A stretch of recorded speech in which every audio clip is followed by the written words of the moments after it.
Good morning, Pastor. Thank you so very much for joining us here on Fox 26 Morning News. Good morning. It's a real pleasure. You're here in our city. For what reason? Several things are going on. My new book, Instinct, I've been doing interviews and teaching about it. I'm going to be doing an interview at Higher Dimensions on Thursday night at 7 p.m. here in Houston. And then Saturday evening and Sunday morning, both services, I'm a guest at Lakewood Church.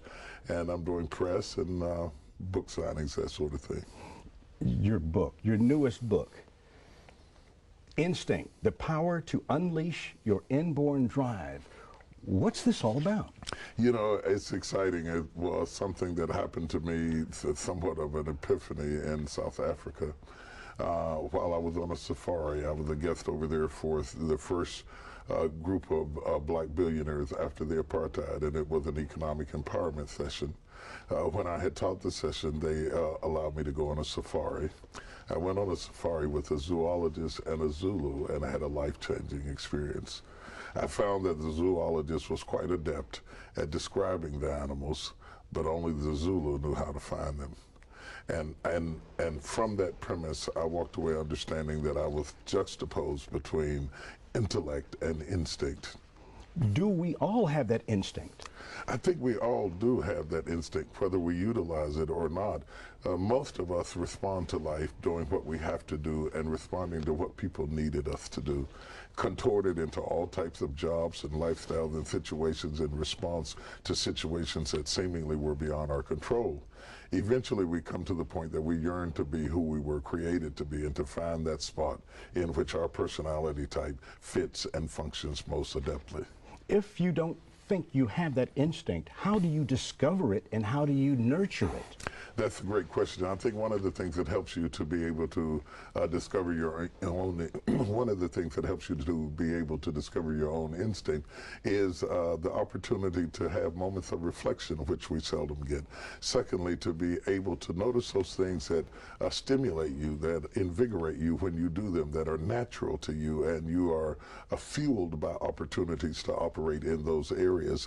Those may be some of the clues that begin to help you to reach into your instincts. And then when you find people who mentor or reflect the behavior, the lifestyle, the job description that you really aspire to, those opportunities, exposure creates a great opportunity for you to adapt to another realm of your life. Is this anything like women's intuition? I think it's totally different from women's intuition, because intuition is basically spawned from a circumstance. When I start talking about instincts, it's more about a habitat.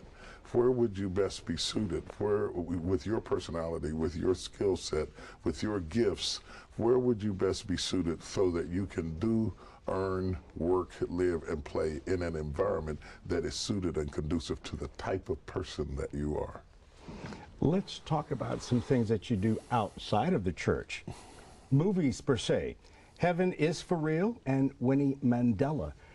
Any other projects down the pike right now? Well, I've done about 7 or 8 movies, and there's always new products that we're working on. I just left Hollywood and had several meetings out there. I own a for-profit entertainment company through which those movies are spawned. And though people know me a lot as a pastor, I also am a CEO of a for-profit company, and I enjoy the opportunity to kind of live in both worlds a little bit and to use the influence that I have in the for-profit Hollywood arena to often promote movies and projects around faith and family that normally would not be green-lighted. You have a daughter, Sarah, who is an author. This has to make you feel proud because she's following in part of your footsteps, not all of your footsteps. Yeah, I'm very proud of my daughter, Sarah. Just amazed. You never know. We have 5 children. You never know who God is going to use and in what way, but she's really, really impressive. She's done her first book, Lost and Found. She's been touring the country. I was in one part, she was in another, and we're talking on the phone late at night. And she seems to have that thing, whatever it is, that nebulous, indescript thing that causes people to gravitate towards you. You have a birthday coming up in June. Any special reflections on birthdays, and also any acknowledgments or any plans for that day? Well, I'll leave the celebration of my birthday up to my wife and kids. I just follow them around and sit where they say sit and do what they say do. But it is certainly a moment of reflection. I will be 57 years old June the 9th.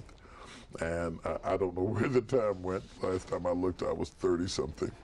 But it has certainly been a fulfilling and gratifying life to this point. Exciting, to be sure.